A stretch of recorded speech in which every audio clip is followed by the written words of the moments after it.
ሰላም እንደምን አላችሁ ተመልካቾቻችን። በዚህ ሰሞን ያገኘናችሁ መረጃዎች ወደ እናንተ እናደርሳለን። ለዚህ ዩቲዩብ ቻናል አዲስ ሆናችሁ ሰብስክራይብ በማድረግ ቤተሰብ ሆኑ። ያላችሁን ሀሳብ አስተያየት በሀሳብ መስጫ ሳጥን ላይ ጻፉልን። የብርታታችን የጥንካሬያችን ማሳያ በጭብጨባ ፈጣሪ አምላክን እያመሰገን ለስኬታችን በጋራ ደስ ይበለን።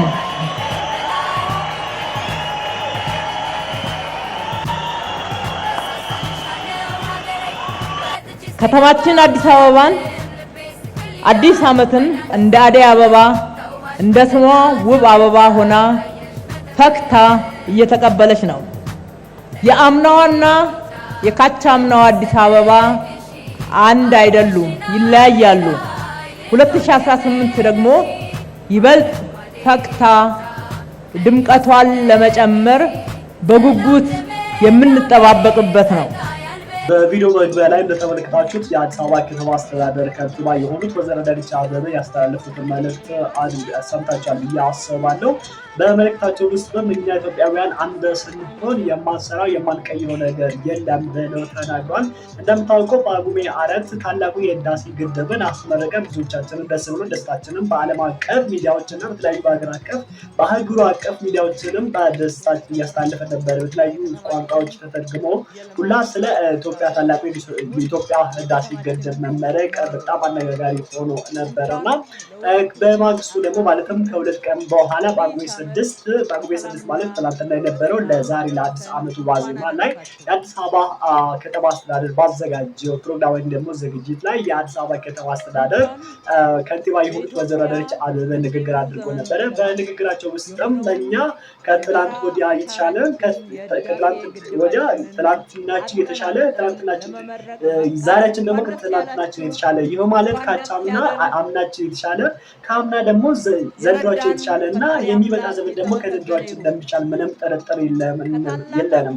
በ2018 ደግሞ ብዙ እጅግ ኢትዮጵያ ውስጥ ብዙ ለውጦች እንደምናመጣና ስንተባበርና አንድ ስንሆን በአንድነት መንፈስ ብዙ ስራዎች እንደምንሰራ ሀገራችን ኢትዮጵያ እንደምንቀይር እኔ እርግጠኛ ነኝ ብለው ተናግረዋል። ደግሞ እዛ እየተገኙ እንግዳዎችም ከወንበራቸው በመነሳት ለታላቁ ህዳሴ ግድብ ያላቸውን ክብር አሳይተው ነበረ። ከዚህ ጋር የማያይዞ ወይዘሮ አዳነች አቤቤ እንደተናገሩት ከሆነ እኛ ስንተባበር፣ እኛ አንድ ስንሆን፣ እኛ በህብረት ስንሰራ ምንም የማንሰራው ነገር የለም፣ አይቻልም የተባለን ሁሉ ችለን ማሳየት ችለናል። እጅግ በጣም ደስ የሚል ነገር ነው ብለዋል ማለት ነው። ይሄ የተናገሩት ለአዲስ ዓመት ዋዜማ ማለትም ለ2018 ቅበላ ላይ ማታ ላይ ነው ያደረጉት። በዚህ ፕሮግራም ወይም ዝግጅት ላይ ደግሞ ብዙ እንግዳዎች ባለ ሀብቶች በላይነህ ክንዴ እንደነ ታዋቂ አርቲስቶች ብዙ የሀገራችን ታዋቂ እና እንደዛውም የዓለም አቀፍ ዲፕሎማቶች ተገኝቶ ነበረ። በዚህ ፕሮግራም ላይ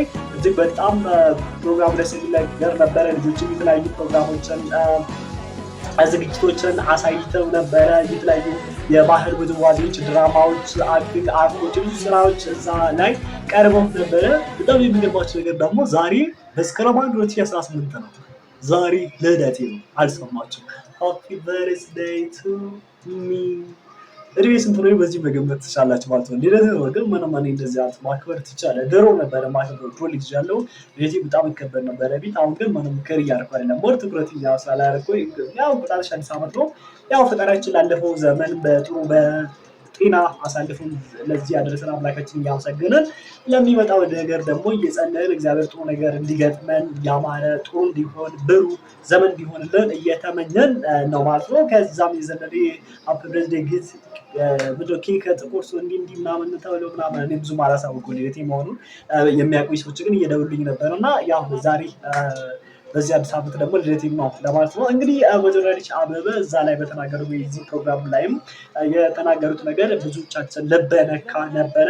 ምክንያቱም ደግሞ እዛ ላይ የተናገሩት ነገር አዲስ አበባ ከትላንትናዋ ዛሬ በጣም ያማረች ነች። በ2017 ብዙ ድሎችን አጎናጽፈናል፣ ብዙ ነገሮችን አሳክተናል፣ ብዙ ስራዎችን ሰርተናል፣ አዲስ አበባ ቀይረናታል ማለት ይቻላል። ብዙ የዓለም አቀፍ ሚዲያዎችም ስለ አዲስ አበባ ጥሩ ነገሮችን እየዘገቡ ይገኛሉ። አዲስ አበባ በብዙ ነገርም ተሰርቶ ሰርታለች። የኮሪደር ልማትም የወንዝ ዳርቻ ልማትም ብዙ አዳዲስ ለውጦች አዲስ አበባ ላይ ተገኝቷል።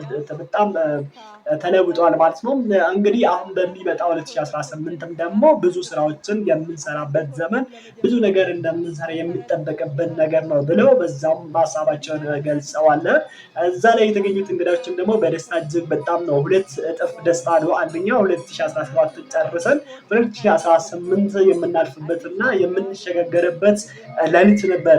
ያ ሌሊት ማለትም ትናንትና የነበረው ሌሊት። ሁለተኛ ደግሞ ታላቁ የህዳሴ ግድብ ለ14 ዓመት ያህል ስንለፋበት የነበረው ብዙ ኢትዮጵያውያን ከሀገር ውስጥም ከሀገር ውጭም ሰረባረቡበት ተማሪ፣ አስተማሪ፣ ሰራተኛ፣ የቀን ስራ፣ ዶክተር፣ ሐኪም ሁሉም ስራ ላይ ኃላፊ የሆነ ሁሉ በኢትዮጵያዊነት መንፈስ ተሳትፎ ለ14 ዓመት ሙሉ የለፉበትን ልፋታችንን ያስመረቅንበትና ለዓለም ይኸው ብለን እንግዲህ ትናንትና ያስመረቅነው ታላቁ የህዳሴ ግድባችንን መረቃት ስለነበረ በሁለት ደስታ ነው እንግዲህ ይህንን በዓል የምናከብረው ማለት ነው።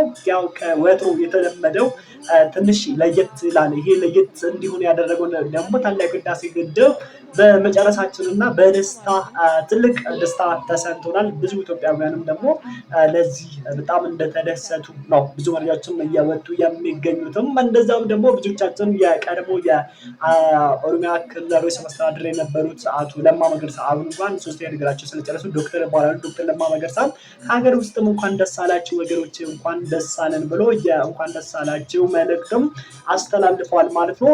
ዶክተር ለማ መገርሳ እንደተናገሩት ከሆነ እኛ አንድ ስንሆን ስንተባበር ምንም የማንሰራ ነገር እንደሌለና ይሄ ደግሞ ያው ምስክራችን ነው። ታላቁ የህዳሴ ግድብ ለዚህ ምንም ነገር እኛ ስንተባበር ኢትዮጵያውያን ምንም ነገር መስራት እንደምንችል ያው ምስክራችን ነው ብለው ተናግሯል። ከዚህ ጋርም አያይዞ እንደተናገሩት ከሆነ በየቀን የሚፈሰው የህፃናት የወጣቶች ደም እንደዛውም ደግሞ የእናቶቻችን እንባ ሁላችንም ለንበት ሆነ ቆም ብለን ልናስብበት ይገባልና የብዙ ኢትዮጵያውያን ደም በየሀገሩ በየክፍለ ሀገሩ በየተለያየ ቦታ እየፈሰሰ ይገኛል። ለዚህም ደግሞ አንደኛ ቆም ብለን ልናስብበት ይገባልና ስለሚፈሰው ደም ስለሚፈሰው እንባ እኛ ማሰብ አለብንና እንደዛው ለተለያዩ ፕሮጀክቶች እና ለተለያዩ ልማት ስራዎች ተባብረን እንደሰራን ሁሉ ደግሞ ሰላማችንን ለማስጠበቅና ሰላምን ለማስፈን ደግሞ አብረን ተባብረን መስራት አለብን ብሎ በዛም ደግሞ መልእክታቸውን አስተላልፈዋል። እንደምታውቁት የተከበሩ ዶክተር ለማ መገርሳ የቀድሞ የኦሮሚያ ክልል ርዕሰ መስተዳድር እና እንደዛውም የመከላከያ ሚኒስትር እንደነበሩ እናውቃለን ማለት ነው። ይህን የተናገሩት ጣሊያን ሀገር ሆነ ነው። ጣሊያን ሀገር ወርልድ ፉድ ፕሮግራም ውስጥ ወይም ደግሞ የዓለም አቀፍ ምግብ ድርጅት ውስጥ እንደሚሰሩ እናውቃለን። እንግዲህ እዛ ሆኖ የተሰማቸውን ደስታ ገልጸዋል። እሳቸው ብቻም ሳይሆኑ ደግሞ የወርልድ ሄልት ኦርጋናይዜሽን ፕሬዚዳንት የሆኑት ወይም ደግሞ የዓለም አቀፍ የጤና ተቋም መሪ የሆኑት ወይም ደግሞ ኃላፊ የሆኑት ዶክተር ቴድሮስ አዳኖም እሳቸውም የእንኳን ደስ አላችሁ መልእክታቸውን አስተላልፈዋል። እንግዲህ እንደተናገሩት ከሆነ እኔም የዚህ ስኬት አካል ነኝ ሲጀመር ነበር ብለዋል እና ለማንኛውም ለመላው ኢትዮጵያውያን እንኳን ደስ አላችሁ እንኳን ደስ አለን ብለው መልእክታቸውን አስተላልፈዋል። ይህ እጅግ በጣም ለዘመን ብዙ ኢትዮጵያውያን እጅግ የተባበርንበትና አንድ ሆነን ማሳካት የቻልነው ትልቁ ድላችን ነው። ይህም ለወደፊት መቀጠል አለበት። የዶክተር ለማ መገርሳ እንደተናገሩትም ያው ሰላማችን ነው ብዙ ጊዜ አሁንም ብዙ ለብዙ ሰዎች ጥያቄ የሚያስነሳ እና የብዙ ሰዎች ነፍስ እንደቀን እየደገፈው ነው። ብዙ ሰዎች እየሞቱ ይገኛሉ በየክልሉ በየክፍለ ሀገሩ በየተለያየ ቦታ እና ይህንንም ተባብረን ልማት ሁሉ እንደሰራን ደግሞ ሰላማችንን ለማስፈን እና ሰላማችንን ለመመለስ ዓላማችንን ለማስጠበቅንም መስራት አለብን። እንደ ህዝብ እንደ መንግስትም ተባብረን ሰላማችን ላይ እንሰራለን። ለዚህ ቻናል ናችሁ ሰብስክራይብ በማድረግ ቤተሰቦቻችን እንዳትረሱ። ወንድማችሁ ፍቅስ ነበርኩ። ይወዳችኋለሁ። ሰላም ነው።